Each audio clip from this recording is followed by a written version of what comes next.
아버지가 돌아가신 지 49일밖에 안 되었지만 우리는 아버지 묘를 파묘할 수밖에 없었습니다.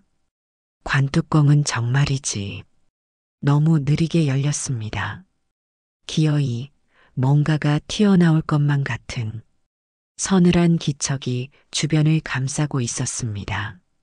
나무쐐기가 뽑혀나가는 소리, 그리고 삽으로 긁어내는 흙냄새 사이로 한순간 핏빛 천이 스치듯 드러났습니다. 그 순간 누나는 눈을 뜬 채 그대로 뒤로 넘어졌고 형은 입을 틀어막은 채 땅바닥에 주저앉더니 참지 못하고 거칠게 구토를 했습니다. 저는 한 발짝도 움직일 수 없었습니다. 관안에 보였던 그 공포 때문에 눈앞이 까맣게 멀어지고 귀에선 웅 하는 소리만 울렸습니다. 사람이 들어 있어야 할 그 관 안에는 무언가 말이 안 되는 것이 들어 있었던 겁니다. 우린 그날 진실이란 이름으로 포장된 거짓 앞에 처절하게 무너졌습니다. 이야기 시작 전에 좋아요 버튼 꾹 눌러주세요.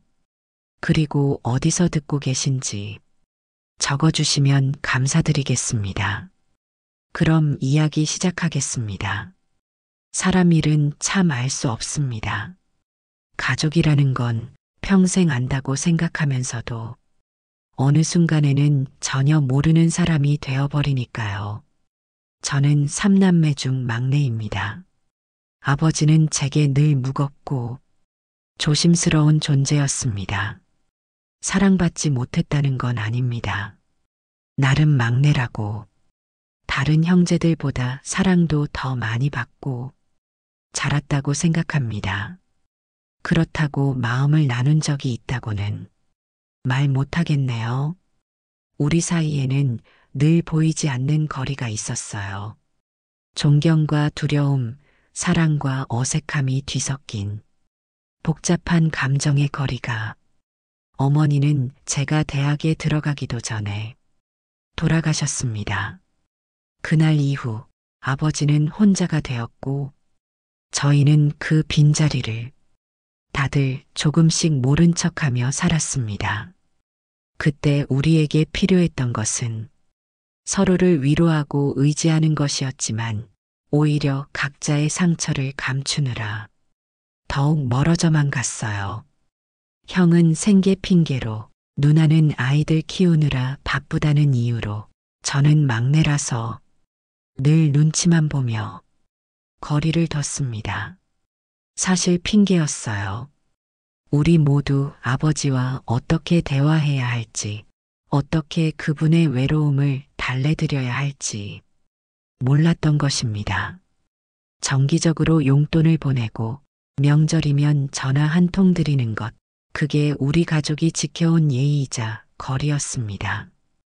그 전화 통화조차 어색했어요. 건강하세요. 잘 지내세요. 용돈 보냈어요. 마음을 전하는 대화가 아니라 의무를 수행하는 의뢰 같았죠. 그렇게 세월은 흘렀습니다. 시간은 흘렀지만 우리와 아버지 사이의 간격은 줄어들지 않았어요. 오히려 조금씩 더 벌어지고 있다는 것을 모두 알면서도 그 사실을 인정하기가 두려웠습니다. 그러던 어느 날 아버지가 우리 셋을 집으로 부르셨습니다. 대단한 일은 아니겠지. 처음에는 그렇게 생각했지요. 그저 건강이 안 좋아지셨거나 연락이 드문드문한 우리를 한 소리 하시려나 싶었거든요. 이런 모임이 드물었기에 약간의 긴장감도 있었어요. 하지만 그날 아버지는 다 식어버린 커피를 두 손에 감싸 안고 잠시 침묵을 지키시더니 입술을 한번 적시고 이렇게 말씀하셨습니다. 나 재혼하려 한다. 아버지가 재혼을 하겠다고 하셨을 때 우리는 말문이 막혔습니다. 어이없다는 말조차 목구멍에서 사라져 버렸어요. 그 순간 우리를 덮친 것은 단순한 놀라움이 아니었습니다. 마치 오랫동안 믿어왔던 현실의 바닥이 한순간에 무너져 내리는 듯한 어지러움이었지요. 어머니 돌아가신 지 10년이 훌쩍 넘었고 그동안 홀로 남겨진 아버지의 외로움이 우리 가슴을 짓누르긴 했지만 설마 그분이랑 그렇게 될 줄은 꿈에도 몰랐거든요. 그분이 누구냐고요? 김 여사. 원래 우리 집의 풍경처럼 자연스럽게 존재하던 가정부였습니다. 식사 차려드리고 청소하고 빨래 널고 그림자처럼 묵묵히 일만 하시던 분이었어요. 우리에게 김 여사는 가구와 다름없는 존재였습니다. 없으면 불편하지만 있어도 특별히 의식하지 않는. 그런데 언제부터였을까요? 어느샌가 김 여사가 아버지 곁에 머무는 시간이 길어지기 시작했습니다. 당뇨와 고혈압으로 약해진 아버지를 병원에 데려다 주고 복잡한 약들을 시간에 맞춰 챙겨드리고 식사를 거르는 일이 없도록 세심하게 보살피고 혈육인 우리조차 해내지 못했던 돌봄을 그녀는 해내고 있었습니다. 처음엔 정말 감사했어요. 아니, 감사해야 한다고 스스로를 다독였다는 게 더 정확할 것 같네요. 우리도 각자의 삶에 쫓기며 살다 보니 아버지 곁을 자주 지키지 못하는 것에 대한 죄책감이 늘 마음 한편에 자리하고 있었거든요. 김 여사의 헌신적인 보살핌은 그 죄책감을 덜어주는 고마운 일이었습니다.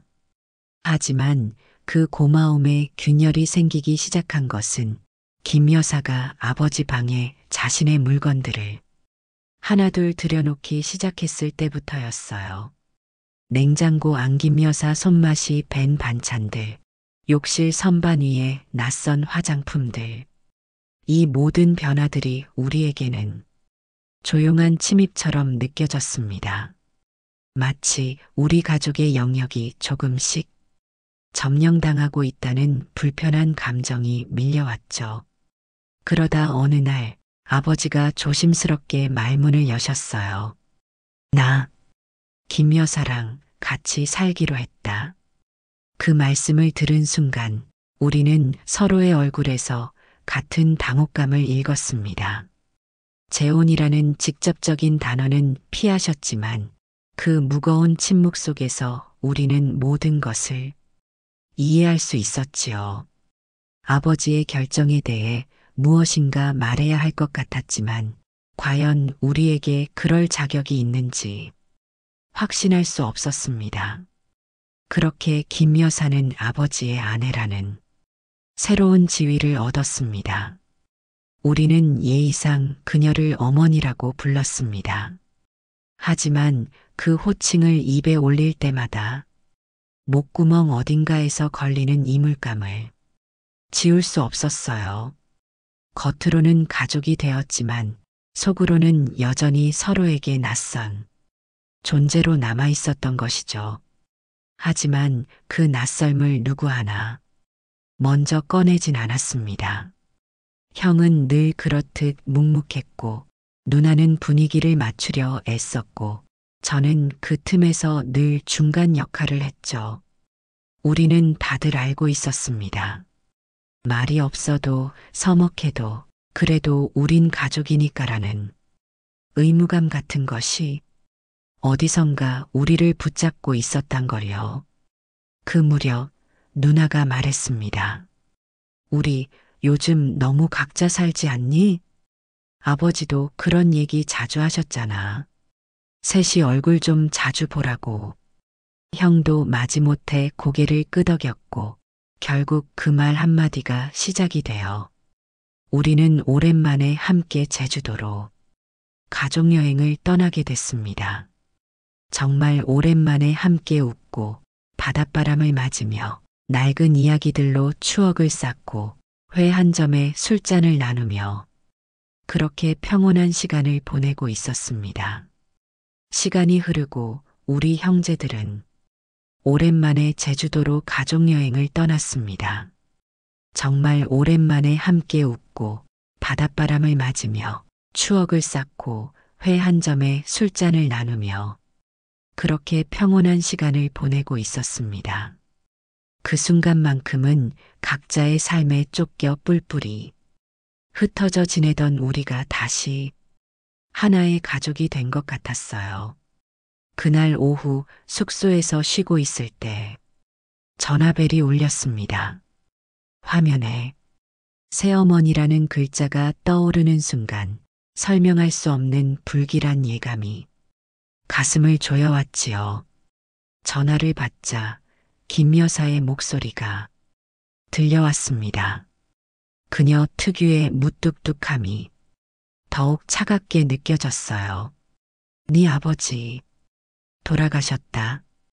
그 말 한마디, 그 짧은 문장 속에는 슬픔도 당황함도 그 어떤 감정의 떨림도 담겨 있지 않았습니다. 마치 하루장을 보고 온 일을 보고하듯 담담하고 건조한 말투였어요. 그 순간 우리는 충격보다는 이상한 위화감을 먼저 느꼈습니다. 네, 지금 뭐라고 하셨어요? 믿을 수 없어서 되묻는 우리의 목소리에도 그녀는 여전히 짧고 단조롭게 대답했어요. 심장마비란다.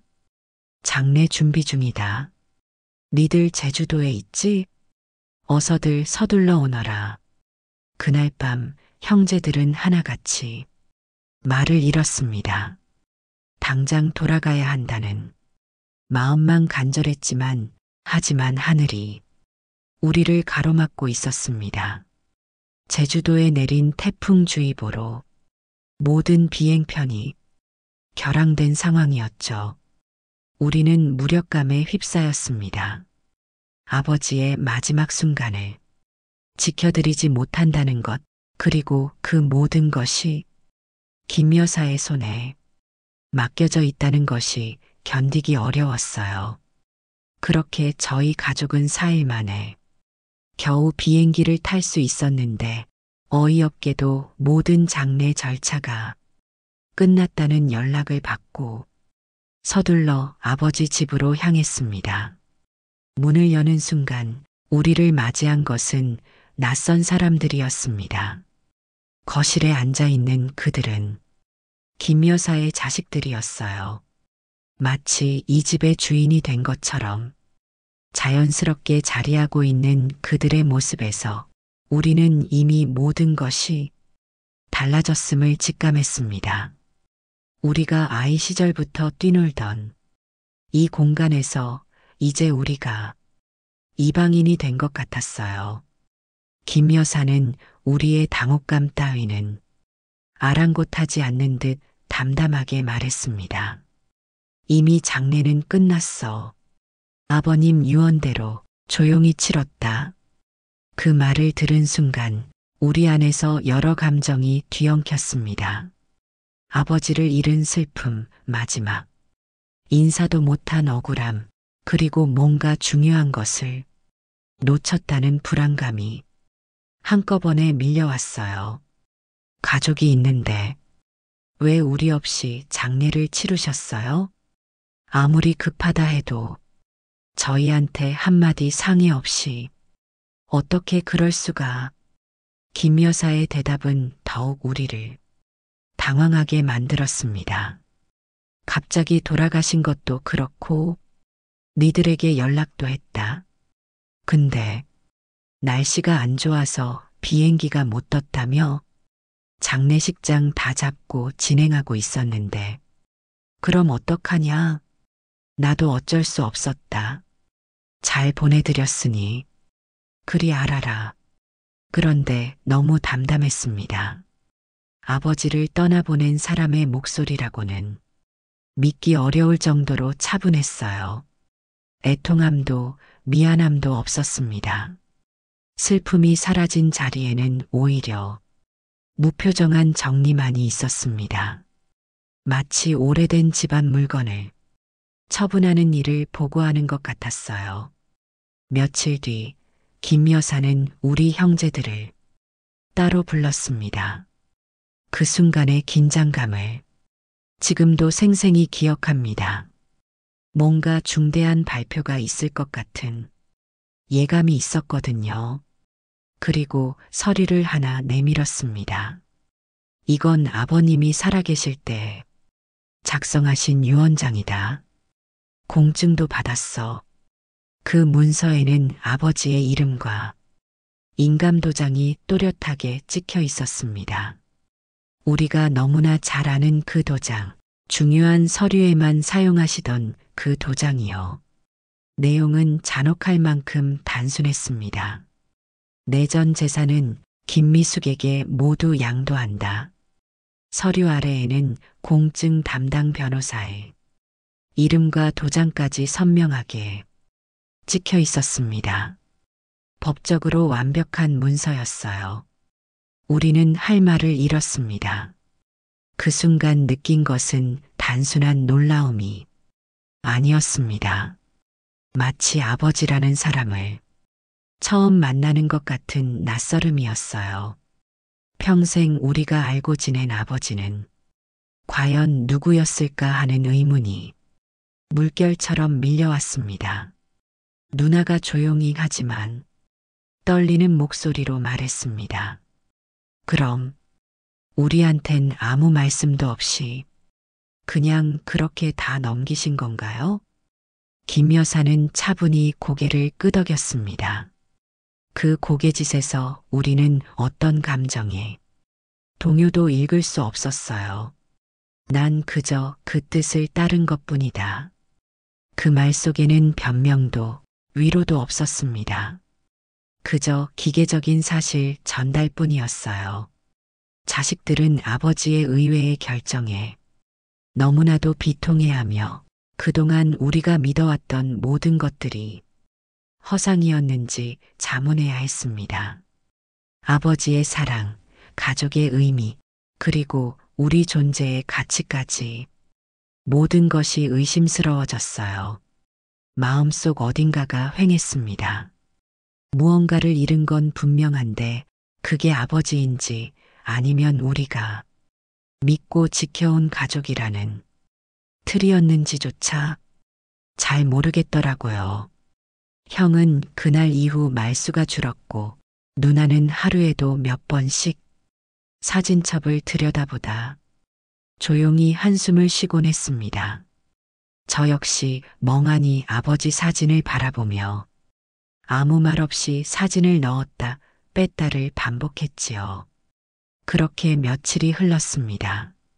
아무 말도 꺼내지 않았지만 우리 셋 모두의 마음속엔 이대로 그냥 지나가선 안 된다는 생각이 자리를 잡고 있었던 것 같습니다.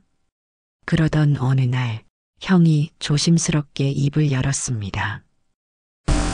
그래도 49제는 지내야지. 우리 아버지잖아. 누나도 고개를 떨군 채 아주 작게 대답했습니다. 응. 마지막 인사는 드려야 하니까. 누구 하나 선뜻 말은 하지 않았지만 그 속에는 미안함이, 아쉬움이, 그리고 어쩌면 그래도 늦지 않게 다시 붙잡고 싶은 마음이 담겨 있었던 것 같습니다. 저희는 그렇게 49제를 맞아 아버지 산소로 향했습니다. 그날은 서로 아무 말이 없었습니다. 각자의 발걸음이 무거웠어요. 그 무게는 단순히 산길의 경사 때문만은 아니었습니다. 가슴 한편에 자리 잡은 알 수 없는 감정들, 분노인지 슬픔인지 실망인지 구분할 수 없는 복잡한 마음들이 우리를 짓누르고 있었거든요.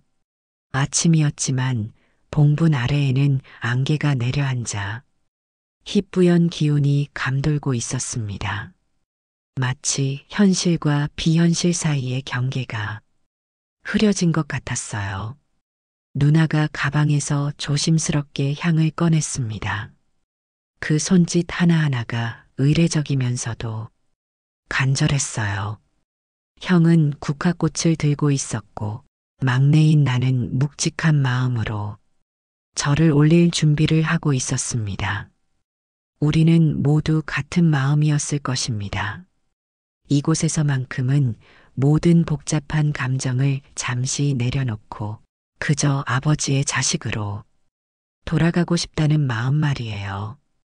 거기 봉분 한쪽에 김성철이라는 비석이 서 있었습니다. 하지만 어딘가 낯설었습니다. 비석 옆에 코팅된 사진은 너무 오래된 얼굴이었어요. 생기를 잃은 오래된 증명사진처럼 감정이 사라진 표정이었습니다. 우리가 기억하는 아버지의 따뜻한 미소도 때로는 엄한 눈빛도 그 사진에서는 찾을 수 없었어요. 마치 아버지라는 사람의 본질이 이미 오래전에 사라져버린 것은 아닐까 하는 서늘한 생각이 들었습니다. 향을 피우고 절을 올리는 동안 누나는 혼잣말처럼 속삭였습니다. 아버지, 죄송해요. 그동안 자주 찾아뵙지도 못하고 이렇게 보내드려서 그 말 속에는 우리 모두의 죄책감이 담겨 있었어요.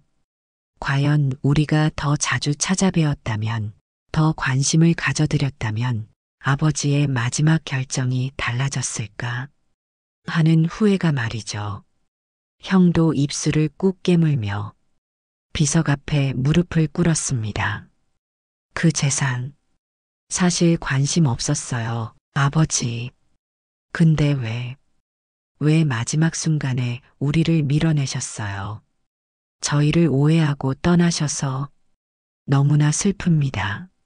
아버지, 그 말에는 깊은 상처가 배어 있었습니다. 돈이 문제가 아니라 아버지가 우리를 어떻게 생각하고 계셨는지에 대한 절망적인 의문이었어요. 형은 끝내 말을 잇지 못하고 주먹을 불끈 쥔 채 눈을 질끈 감았습니다. 그의 떨리는 어깨에서 우리는 말로 표현할 수 없는 고통을 읽을 수 있었어요. 그렇게 저희 셋 다 눈물을 참지 못하고 봉분 앞에 엎드려 오열했습니다. 아버지를 향한 서운함, 억울함, 그럼에도 남아있는 사랑. 그 모든 감정들이 얽히고 설켜 한동안 흐느끼고 있을 무렵이었습니다. 스스르르, 풀숲 어딘가에서 낯선 소리가 들렸습니다. 처음에는 바람에 흔들리는 소리인 줄 알았습니다. 하지만 아니었습니다. 그 소리에는 뭔가 의도적인 목적이 있는 움직임이 느껴졌어요. 둘째 형이 고개를 돌리는 순간 그의 눈앞에 길고 검은 무언가가 스르르 기어가고 있었습니다. 뭐야? 저거 뱀 아냐? 우리가 고개를 돌리자 봉분 옆 풀숲에서 한 마리, 두 마리, 서너 마리의 뱀이 느릿하게 기어나오고 있었습니다. 누나는 비명을 지르며 뒷걸음질 쳤고 막내 형은 허둥지둥 돌멩이를 던졌지만 뱀들은 우리의 당황함 따위는 아랑곳하지 않고 느릿하게 산 아래로 기어 내려갔습니다. 이상하게도 그 뱀들은 우리를 공격하려는 듯한 모습이 아니었습니다. 그저 무언가를 경고하는 것처럼 또는 무언가를 전달하려는 것처럼 봉분 주변을 맴돌다가 사라졌습니다. 우리는 숨을 몰아쉬며 멍하니 그 자리에 서 있었습니다. 미신적인 생각일 수도 있었지만 그 순간만큼은 그 뱀들이 단순한 우연이 아닌 것처럼 느껴졌습니다. 마치 아버지의 산소가 우리에게 뭔가 말하려 하는 것 같았어요. 묘 관리인 불러야겠어. 이거 그냥 넘길 일이 아닌 것 같아. 형의 목소리에는 결단이 서려 있었습니다. 우리 모두 같은 생각이었어요. 이 모든 이상한 징조들을 그냥 넘겨서는 안 된다는 형이 묘 관리소에 연락을 하자 잠시 뒤 중년의 관리인이 헐떡이며 올라왔습니다. 그는 우리가 말한 내용을 듣고 고개를 갸웃거렸습니다. 뱀이 나왔다고요? 이상하네요. 저긴 항상 풀도 정리하는 곳인데. 그는 봉분 주위를 한 바퀴 돌더니 무릎을 꿇고 땅을 자세히 살펴보았습니다. 그리고 고개를 들어 우리를 바라보며 말했습니다. 몇 터가 좀 많이 가라앉았네요. 이건 비가 많이 온 것도 아닌데 봉분이 이렇게 내려앉는 건 정말 이상합니다. 그 말에 형제들은 서로 의미심장한 눈빛을 주고받았습니다. 마치 퍼즐 조각들이 하나씩 맞춰지는 것 같았어요. 몇 터가 가라앉았다. 뱀이 나왔다. 사진은 오래된 것이었다. 아버지의 생생한 흔적은 어디에도 없었다. 모든 단서들이 하나의 끔찍한 진실로 수렴되고 있었습니다. 그리고 그 진실은 우리가 상상했던 것보다 훨씬 더 어둡고 차가운 것일지도 모른다는 예감이 들었어요. 형이 떨리는 목소리로 조심스럽게 말했습니다.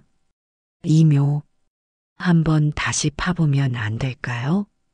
묘 관리인은 눈이 동그래져 우리를 바라봤습니다.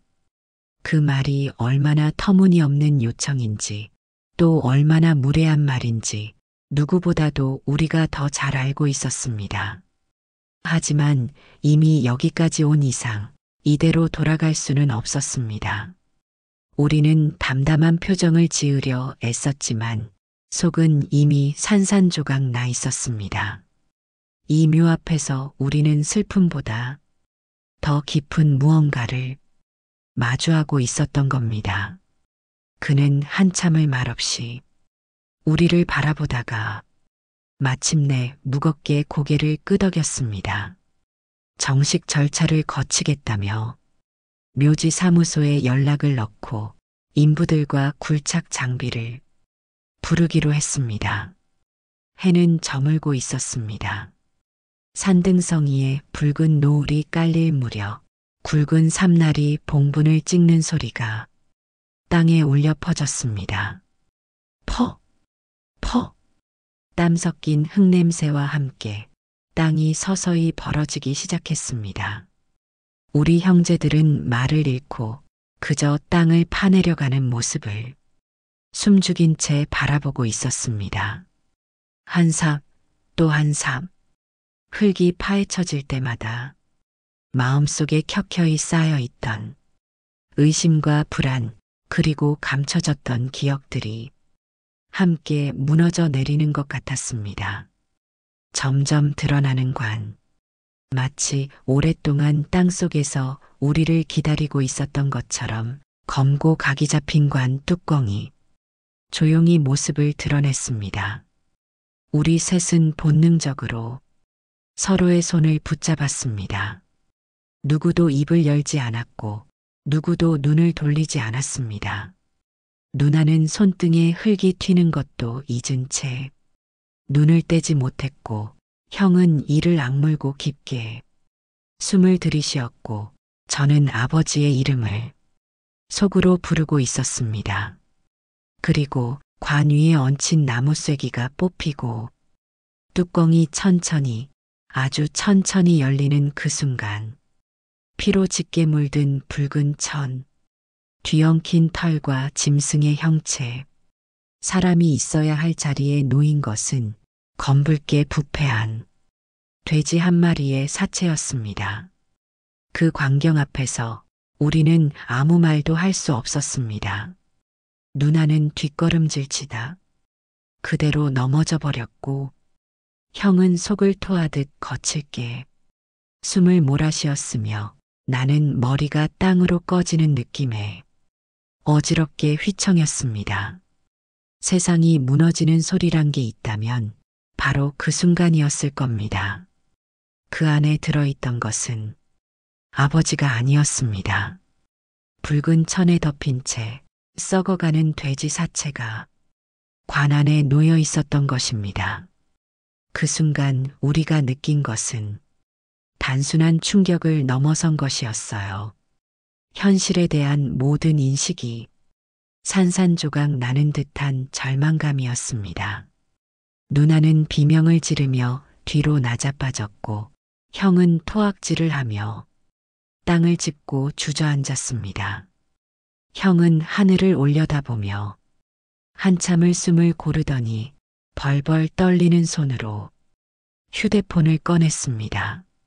누나가 잠깐만 하고 붙잡으려 했지만 이미 형은 번호를 누르고 있었습니다.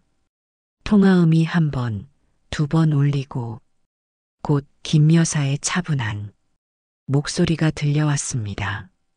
왜 이 시간에 전화를 무슨 일인데? 형은 입술을 꾹 깨물고 있다가 이내 목소리를 억누를 수 없었습니다. 당신 지금 무슨 짓을 한 겁니까? 목소리는 쉰 듯 갈라졌고 분노와 경악이 뒤섞인 울림으로 뱉어졌습니다. 도대체 우리 아버지가 계셔야 할 관에 왜 피투성이로 썩어가는 돼지 한 마리가 있는 거야? 너 뭐야? 당신 정체가 뭐야? 전화기 너머 김 여사는 잠시 침묵하더니 차가운 목소리로 대답했습니다. 아니, 대체 지금 무슨 꿈을 꾼 거야? 도대체 무슨 헛소리를 하고 있는 거야? 난 니들 아버지 장례 잘 치러줬고 이상 없이 마무리했어. 그 말투엔 놀라움도 동요도 없었습니다. 오히려 한치의 떨림도 없이 우리를 비웃는 듯한 냉소와 계산된 침착함이 배어 있었습니다. 형은 이성을 잃은 사람처럼 소리를 질렀습니다. 그딴 말이 지금 통할 줄 알아. 우리가 직접 관 열었어. 거기 돼지가 있었단 말이야. 돼지. 우리 아버지는 대체 어디 있는 거야? 왜 그딴 짓을 왜 했냐고. 그 목소리는 더는 단순한 분노가 아니었습니다. 피가 끓는 듯한 절규, 이해할 수도 받아들일 수도 없는 현실 앞에서 인간이 마지막으로 부여잡는 감정의 끝자락이었습니다. 하지만 김 여사는 한숨인지 비웃음인지 모를 숨소리 하나를 흘리더니 지극히 덤덤하게 말했습니다. 참 멀쩡한 묘를 왜 파가지고 이 난리법석을 피워? 그 말에 옆에서 듣고 있던 누나는 전화기를 낚아채듯 빼서 소리쳤습니다. 당신 사람도 아니야. 어떻게 그런 짓을 해? 어떻게 우리 아버지를? 하지만 그녀의 분노는 허공을 찔렀습니다. 뚝! 통화는 일방적으로 끊어졌습니다. 그 순간 세상엔 아무 소리도 없었습니다. 바람도 새소리도 심지어 우리 심장 소리마저 멎은 것 같았습니다. 그저 관 안에서 썩어가던 짐승의 잔향만이 코끝을 맴돌고 있었습니다. 전화를 끊는 소리와 함께 형제들의 얼굴에는 처음 보는 섬뜩한 공포가 번지고 있었습니다. 그 순간 우리는 깨달았습니다. 우리가 상대하고 있는 것이 단순한 탐욕이 아니라 훨씬 더 계산적이고 잔혹한 무언가라는 것을. 형은 땅바닥에 무릎을 꿇고 주먹으로 흙을 내리쳤습니다. 자신의 손이 까지고 피가 나는지도 모르고 터질 듯한 목소리로 외쳤습니다. 우릴 얼마나 우습게 봤으면 관에 돼지를 넣고 장례식을 했다고. 아버지를 도대체 어디다 둔 거야? 그건 단순한 분노가 아니었습니다. 그 순간 형이 분출한 건 가족이라는 이름으로 짓밟힌 존엄에 대한 울분, 그리고 스스로가 아무것도 지키지 못했다는 자책이었습니다. 누나는 입술을 깨물며 고개를 돌렸고 막내인 나는 그저 눈앞이 아찔해져 말이 나오지 않았습니다. 형제 셋은 그 자리에서 말없이 서로의 눈을 바라보다 그 자리에서 일어났습니다. 경찰서로 가자. 지금 당장. 차 안에서 와이퍼가 빗물을 털어내는 소리만 덜컥거릴 뿐 우리는 아무 말도 하지 않았습니다. 각자의 가슴 안에서 수많은 파편들이 부서지고 날카롭게 박히고 묻지도 못한 질문들이 파도처럼 밀려들었습니다. 아버지는 정말 돌아가신 게 맞을까? 새엄마 아니 김 여사는 도대체 언제부터 이 모든 걸 준비했을까? 왜 우리는 왜 그 어떤 낌새도 눈치채지 못했을까? 서로 마주보지 않아도 우리의 죄책감과 분노, 공포는 똑같은 온도로 조여오고 있었습니다. 경찰서에 도착했을 때 형은 한참을 주먹 쥔 손을 벌렸다 쥐었다 반복했습니다. 누나는 억지로 감정을 눌러 담은 얼굴로 숨을 고르고 있었고 저는 휴대폰에 저장된 사진을 몇 번이고 확인했습니다. 사진 속 관, 그 안에 들어있던 인간이 아닌 존재, 접수 창구 앞에 선 형은 침을 삼키고 한참을 눈을 감은 뒤 마침내 입을 열었습니다. 신고하려고 왔습니다. 저희 아버지가 돌아가셨습니다. 하지만 오늘 아버지의 묘를 다시 열어보니 관 속엔 사람이 아닌 돼지 사체가 들어 있었습니다. 처음엔 담당 경찰이 어이없다는 듯한 표정을 지었습니다. 그러나 사진을 한 장, 두 장, 묘지 치마 사진과 관 내부 사진을 보여주자 그의 얼굴은 순식간에 굳어졌습니다. 잠시만요. 장례는 언제, 어디서 치르신 거죠? 고인의 사망진단서, 시신 확인은 하셨습니까? 현재 그분은 어디 계십니까? 형은 떨리는 손으로 공증된 서류를 꺼내며 말했습니다. 장례는 우리가 없는 사이에 치러졌습니다.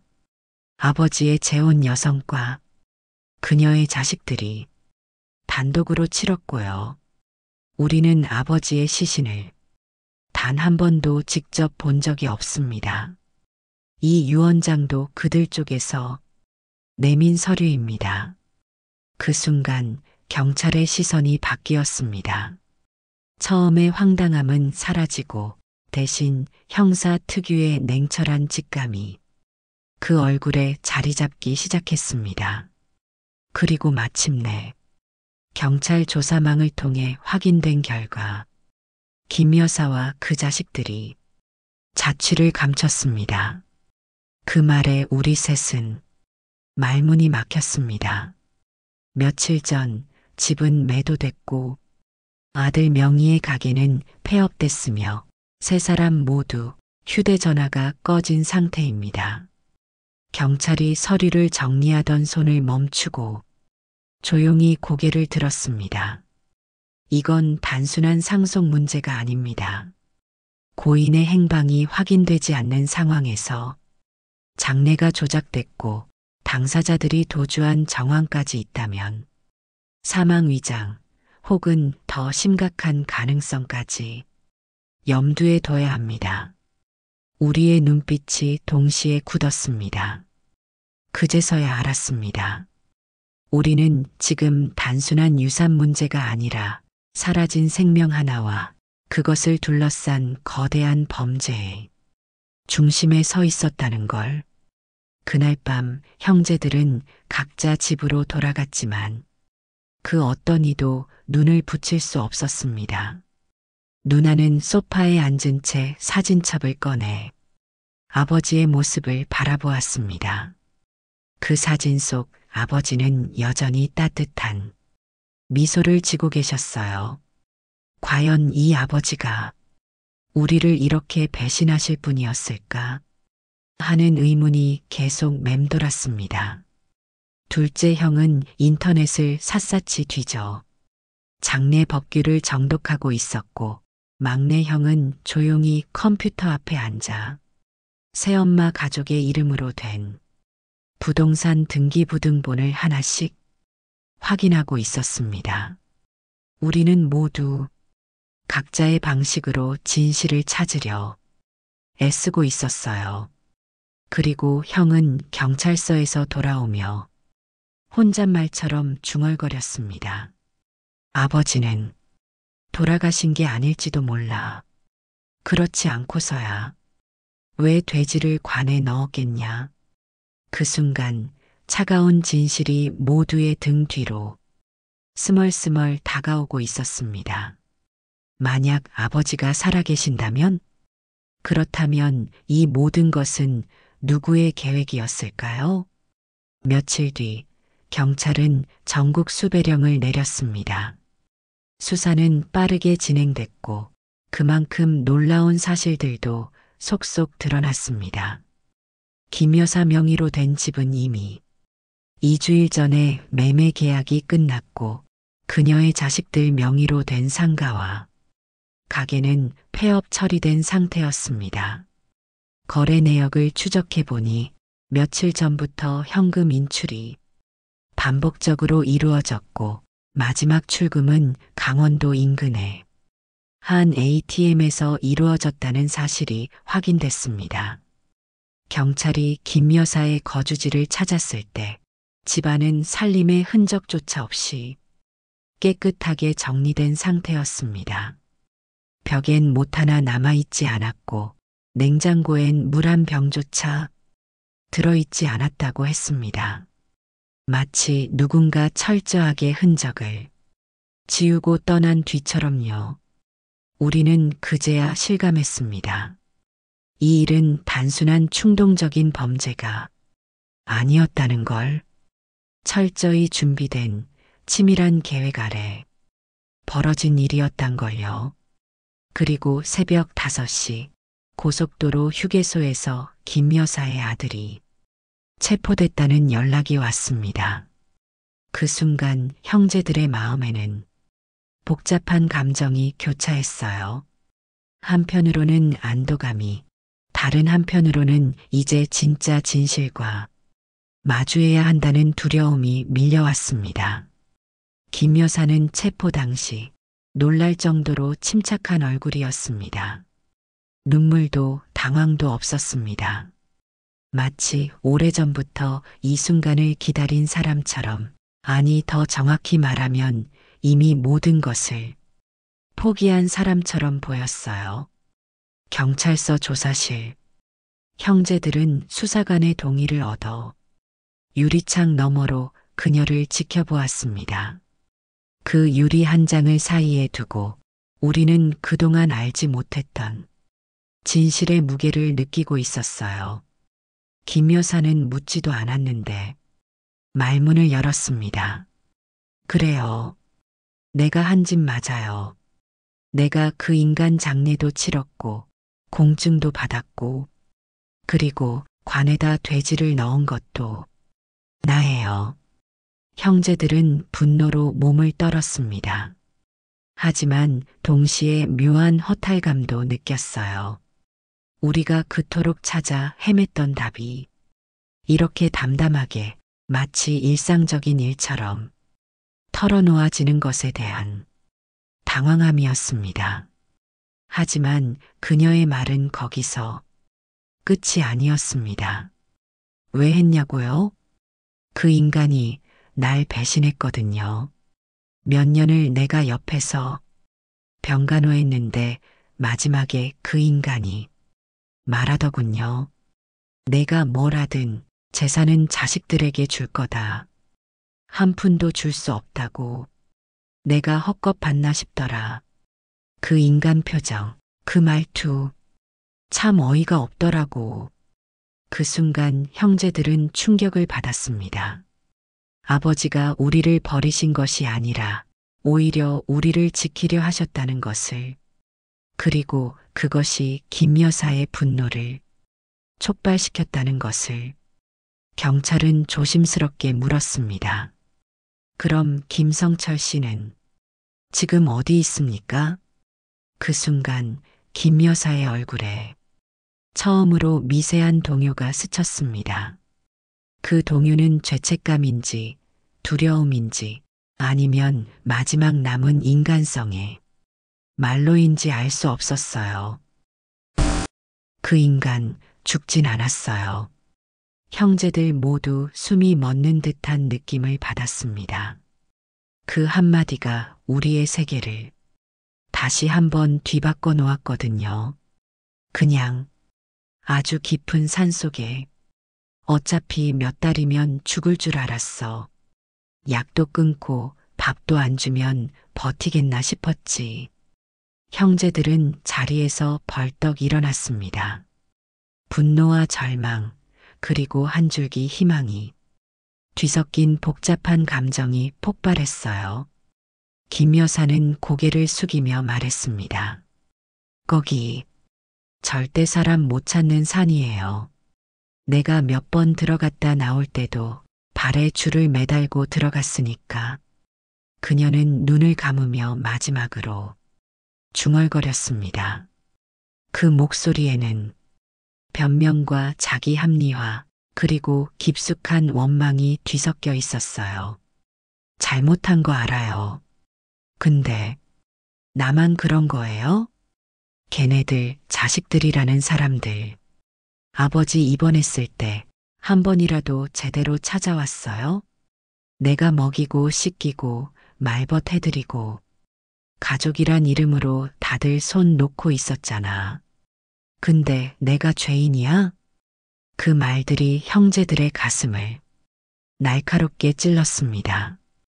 김 여사의 죄를 정당화할 수는 없었지만 그녀의 말 속에 담긴 진실의 조각들을 부인할 수도 없었어요.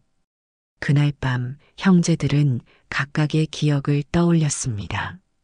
아버지의 입원, 병실에 혼자 누워 계셨던 모습, 며칠씩 연락도 못 드렸던 시간들, 그리고 점점 멀어져만 가던 아버지와의 관계. 누나는 흐느끼며 말했습니다. 그때 아버지가 자주 전화하셨는데 내가 미루고 바쁘다고 피하고 형은 식탁에 주먹을 쥔 채 말했습니다. 우리 아무것도 몰랐잖아. 새엄마 말만 믿었고 아버지랑은 점점 말이 줄어들었고 저는 아무 말도 하지 않았지만 눈에서 흐르는 눈물이 모든 것을 말해주고 있었어요. 다음 날 경찰은 김 여사의 자백을 토대로 위치 추정 지역을 산악구조팀과 함께 수색하기 시작했습니다.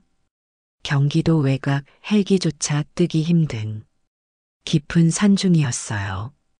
경찰관은 형제들에게 엄중한 표정으로 말했습니다. 만약 살아계신다면 이틀 안에 찾아야 합니다. 그 이상은 확신 못 드립니다. 형제들은 처음으로 진심을 다해 기도했습니다. 재산도 진실도 심지어 지난날의 서운함도 모두 제쳐두고 제발 아버지만 살아계시기를. 그 기도 속에는 후회와 간절함, 그리고 마지막 기회에 대한 절박함이 담겨 있었어요. 마지막 장면. 깊은 산속, 비에 젖은 바위 및 움막 같은 공간. 그리고 그 안에서 무언가 작게 움직이고 있습니다. 희미한 숨소리, 무너진 체구, 그리고 창백하지만 여전히 살아있는 한 남자의 눈이 떠집니다. 그 눈빛에는 절망과 희망이 동시에 담겨 있었어요. 그리고 무엇보다 자식들을 향한 변함없는 사랑이 여전히 살아 숨쉬고 있었습니다. 발견했습니다. 움직입니다. 생존 확인. 그 한마디가 우리의 세계를 다시 한번 뒤바꿔 놓았어요. 절망의 끝에서 찾은 희망의 목소리였습니다. 우리가 도착했을 때 구조대원들이 조심스럽게 들것을 옮기고 있었습니다. 젖은 담요 위로 덮인 희미한 실루엣, 그리고 그 안에서 떨리는 손가락이 움찔움직이는 걸 본 순간 누나는 비명을 지르며 뛰어갔고 형과 나는 두 다리가 풀려 그 자리에 주저앉았습니다. 그동안 억눌러왔던 모든 감정이 한순간에 터져 나왔어요. 아버지, 아버지, 아버지. 담요를 젖히는 순간 반쯤 감긴 눈이 떨리듯 우리를 향했습니다. 너희들이구나. 쉰 목소리. 하지만 그건 분명 우리가 평생 들어온 아버지의 그 목소리였습니다. 그 순간 우리는 깨달았어요. 이 목소리를 다시 들을 수 있다는 것이 얼마나 기적 같은 일인지를. 며칠 후 병원 중환자실에 누운 아버지는 의식을 되찾고 우리를 바라보며 웃었습니다. 그 미소에는 고통과 안도가 동시에 담겨 있었어요. 그 여자, 날 묻으려고 했지. 말 한마디 하려 하면 전화기도 뺐고, 그날도 그래. 자다가 눈을 떠보니 산속이더구나. 우리는 할 말을 잃었습니다. 아버지가 겪으셨을 공포와 절망을 상상하니 가슴이 미어지는 것 같았어요. 하도 말이 안 통하길래 내가 모든 재산은 자식들한테 줄 거다. 그랬더니 그 다음 날부턴 물도 안 주더라. 나 며칠을 버텼는지 기억도 안 난다. 아버지의 말씀을 들으며 우리는 그분이 마지막 순간까지 우리를 생각하고 계셨다는 것을 알았습니다. 그리고 그것이 오히려 그분을 더 큰 위험에 빠뜨렸다는 것도. 형은 고개를 들지 못한 채 떨리는 목소리로 중얼거렸습니다. 죄송합니다, 아버지. 저희가 믿지를 못했습니다. 그 여자가 하는 말만 듣고 누나는 울음을 삼키며 아버지의 손을 꼭 잡았습니다. 저는 자주 연락드린다 하고 항상 타이밍 핑계만 댔어요. 그런데 그게 이런 결과가 될 줄은. 아버지는 흐느끼는 우리를 바라보다 천천히 손을 들어 형의 어깨를 토닥였습니다. 그 손길에는 원망보다는 따뜻한 이해가 담겨 있었어요. 됐어. 그래도 너희가 날 찾았잖아. 그 한마디에 우리는 더욱 눈물을 쏟았습니다. 용서받을 자격도 없다고 생각했는데 아버지는 오히려 우리를 위로해주고 계셨거든요. 며칠 뒤 경찰은 김 여사 일당에 대해 시효 지응 미수, 은닉 미수, 사기, 공문서 위조 등의 혐의로 정식 기소를 발표했습니다. 관에 돼지 사체를 넣은 이유, 조문객 전원을 자신의 인맥으로 구성한 사실, 공증 서류를 아버지 몰래 위조한 정황까지 모두 드러났어요. 아버지의 서명이 들어간 공증 문서는 실제로는 김 여사의 자식이 위조한 정교한 가짜였다는 것입니다. 모든 것이 처음부터 계획된 범죄였던 것이죠. 며칠 뒤 병실에 앉아있던 아버지는 갑자기 예상치 못한 말씀을 하셨습니다. 근데 난 그 여자한테도 미안하더라. 형이 놀란 듯 물었습니다. 아버지, 왜요? 내가 외로웠지. 그러다 다가온 사람이니까. 고맙기도 했고, 그게 혼자 살다 보니 참 허해지더라. 말 끝에 쓸쓸한 웃음이 섞여 있었지만 그 말 속에는 인간적인 회한이 묻어 있었습니다. 아버지의 그 너그러운 마음이 우리를 더욱 부끄럽게 만들었어요. 며칠 후 태어난 아버지는 형의 집에서 지내게 되었습니다. 거실 소파에 앉아 햇살을 맞는 아버지를 바라보며 우리는 조용히 밥상을 차렸습니다. 이번에는 정말로 우리가 직접 우리 손으로.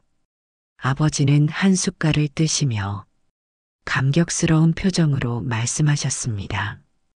이 밥이 살리는 거구나. 누나는 웃으며 반찬을 더 얹었고 형은 묵묵히 국을 떠서 아버지 앞에 놓았습니다. 그 순간 우리는 가족이 함께한다는 것에 진정한 의미를 느꼈어요. 우리는 이제야 깨달았습니다. 가족이란 어떤 순간에도 서로를 놓지 말아야 하는 것이라는 걸. 그리고 사랑한다면 그 사랑을 말과 행동으로 표현해야 한다는 것을.